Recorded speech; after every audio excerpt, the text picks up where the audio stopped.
All right, ladies and gentlemen, well, if you were wondering if Dragon Age the Veilguard was going to be woke trash, well, guess what? They have finally started to reveal more information about this game. Not only did they release a gameplay trailer that I'm going to showcase on Hypnocast, our daily stream at 9 p.m. Eastern every single day, but I'm going to talk about this particular article. So there's a headline here from That Park Place that says Dragon Age the Veilguard game director confirms that all companions are going to be pansexual and that the game will feature pornography.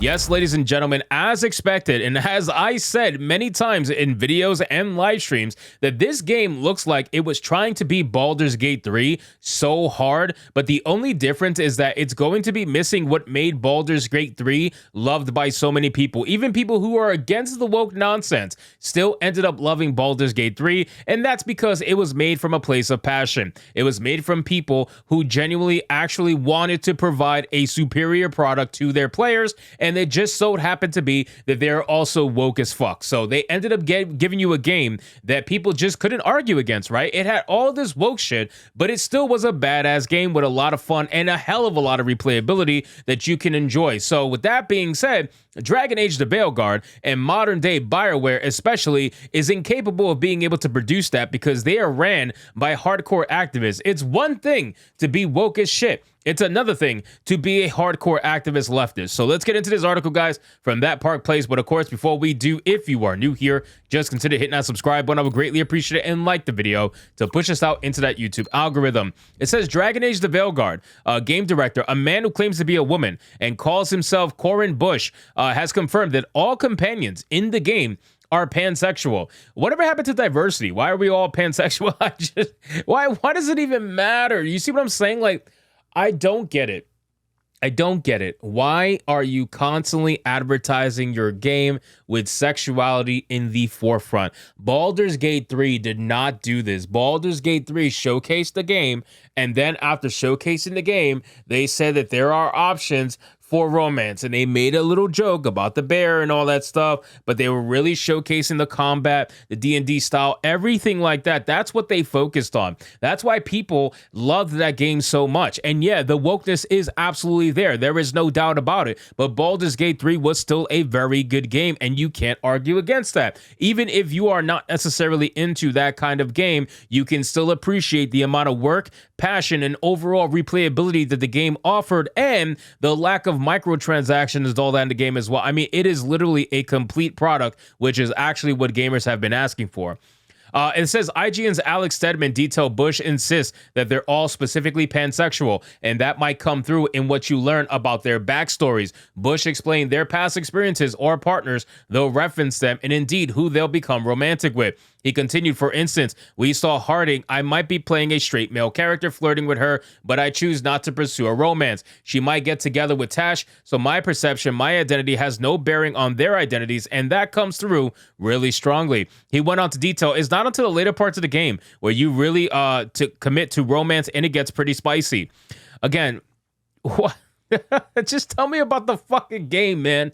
I'm so tired of this shit. Tell me about the game. I don't need to know about who the characters are going to fuck. You can keep that for the game and let people find that out themselves. Why do you have to lead everything with sexuality, especially in the LGBTQ mindset? Because pansexual is part of all that stuff. Why are you doing that? I don't know, man. You guys are such boring activists. Everything in your life revolves around your sexuality. You really think that the sexuality that your characters have are somehow this massive like identity that you need to embrace 24/7. It's boring, man. It's absolutely boring. You are creating a game based in a high fantasy setting. I mean, just look at this picture that we're looking at on the screen. You got a fucking castle in the background, and the one thing you want to talk about is the pansexuality of the fucking characters that you're making. That is so fucking boring. I don't know how how else to put it other than that. Talk about your game. Talk about the story. Talk about more of the world that you're building. Talk about what that castle is in the background. Talk about the people in the city. Talk about what makes people tick. Like, stop with this sexuality leading everything. You are so boring. It's insane. As for sex scenes in the game, Bush confirmed they do indeed occur. Of course they do. Of course, we are an M-rated game. We do have nudity. He elaborated, our companions, we want them to be relatable and fully realized. So they can get spicy, but in a way I think that people will actually relate to. Some of them are more spicy than others. Just like real life, our companions have such diverse personalities. Some of them are more physical, more aggressive, and some of them are more, we have a gentleman necromancer, for instance, that is more intimate and sensual, he concluded. Bush's comments come in the wake of him confirming that the entire Dragon Age franchise was inherently very queer in a developer story on BioWare's website. Now, we made a video talking about that particular story from the developer.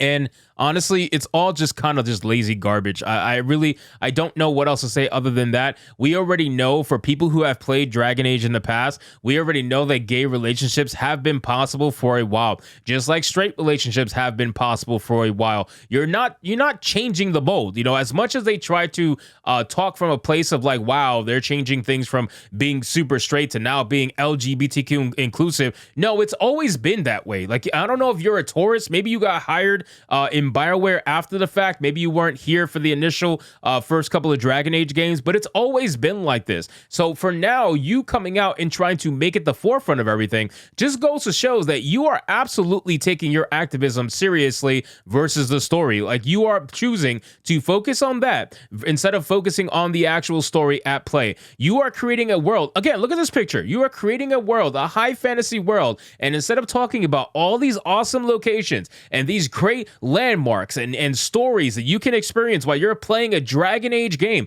which is supposed to be a role-playing game, you get to experience that. Instead of talking about that, you're talking about pansexuality. You're talking about, yeah, by the way, all the companions, you can have all the sex that you want. It's going to be super spicy. I can't wait to show it to you. You're not talking about anything that 98% of people actually want to hear. You're talking to the 2% of freaks that are making it their entire personality. That is insane to me. Dragon Age, if you looked at the gameplay trailer, I mean, look at this fucking setting. How can I look at this picture and want to care about someone's sexuality? This looks way more interesting than someone's sexuality. But again, this is where we're at, man. This is where we're at when it comes to Dragon Age Veilguard. If you guys saw the gameplay trailer, if you haven't, come hang out with me on Hypnocast every day, 9 p.m. Eastern. I promise you, after looking at that gameplay trailer, you're going to realize very quickly that this just screams and looks like a live service game. And I don't know if that's the direction they're going. Supposedly they're not. They did at one point, but supposedly they're not anymore. But if this is supposed to be the direction they're going and it keeps looking like a live service title, I gotta admit, man, I'm out. I'm not going to give BioWare another chance. I haven't given them a chance in a long time. I've been a non-BioWare person for way too long now, and it's sad because I was a hardcore BioWare supporter, as I always say in all my videos, and it makes me sad that I live in a world now where I can't even be excited about a BioWare game. I can't, because I look at this shit and I look at what the developer is choosing to talk about, and instead of talking about their fucking game, they want to talk about pansexuality. It is the most boring and stupid thing I've ever seen, and I'm just completely checked out. So anyway, guys, thank you so much for watching this video. I hope you did enjoy it. If you did, consider leaving me a subscribe. I would greatly appreciate it. Don't forget to like the video, comment, let me know what you thought, and I'll see you guys on the next one. Hypnotic out.